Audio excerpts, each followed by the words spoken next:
Hello everyone, কেমন আছো সবাই? আর আজ সকাল সকাল উঠে গেছি।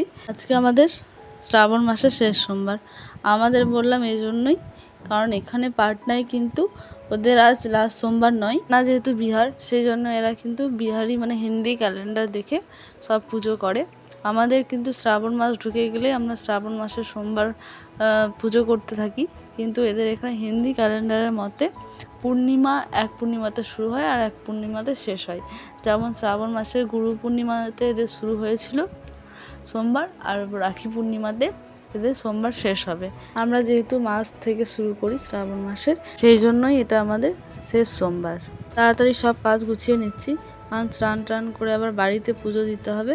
বাড়িতে পুজো দিয়ে আবার কিছুটা দূরে মন্দির আছে, সেখানে যেয়েও জল দিয়ে আসবো। তারপর আবার এসে রান্না করতে হবে, যেহেতু ওর অফিস যেতে হবে আজকে সোমবার, তো সেই জন্য তাড়াতাড়ি করে রেডি হয়ে নেবো। যেহেতু আমি এখানে কোনো ওকেশনে অতটা থাকি না, বাড়ি চলে যাই, তো সেই জন্য আমি কিন্তু শাড়ি বেশি আনি না। একটাই শাড়ি এনেছিলাম, তো এটাই পরে নিলাম। আর শাড়ি পরতে কিন্তু আমার অনেকটাই টাইম লেগে গেছিলো, আমি অতটা ভালো শাড়ি পরতে জানি না। এরপর আলতা পরে নিয়েছিলাম। আলতা পরতে কিন্তু আমার খুব ভালো লাগে। আর আজকের ওয়েদারটা দেখো কি সুন্দর, 6:45 মতো বাজে, এখনও কিন্তু রোদ হয় নাই, আর মনে হচ্ছে আজ বৃষ্টি হতে পারে। এরপর সব বাড়ি জোগাড় করে নিচ্ছি পুজোর। বাড়িতে আগে পুজো করে নেবো, সেই জন্য বাড়ির জোগাড়টা আগে করে নিচ্ছি, কারণ ওখান থেকে এসে না হলে পুজো করলে অনেকটা লেট হয়ে যাবে। সকাল সকাল খুব ভিড় থাকে না, 10টার পর কিন্তু পুরো লাইন দিয়ে পুজো দিতে হয়, সেই জন্য সকাল সকাল পুজো দিয়ে আসি।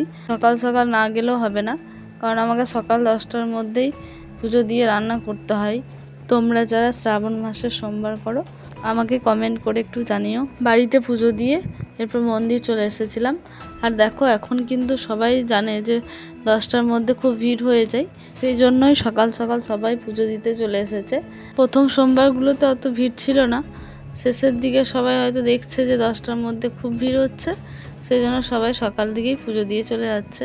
সেই জন্য আজ অনেকটা ভিড় ছিল মন্দিরে। যদি এসে আমি তাড়াতাড়ি কাপড় চেঞ্জ করে রান্না করতে চাপিয়ে দিলাম, কারণ তাড়াতাড়ি না রান্না করলে অনেক লেট হয়ে যাবে। আর আগে 8:30 বেজে গেছিলো। সকালে রান্না হলে কিন্তু বাড়িতে অনেক ঝামেলাই হয়, বাড়িতে পুজো করলে খুব একটা চাপ হয় না।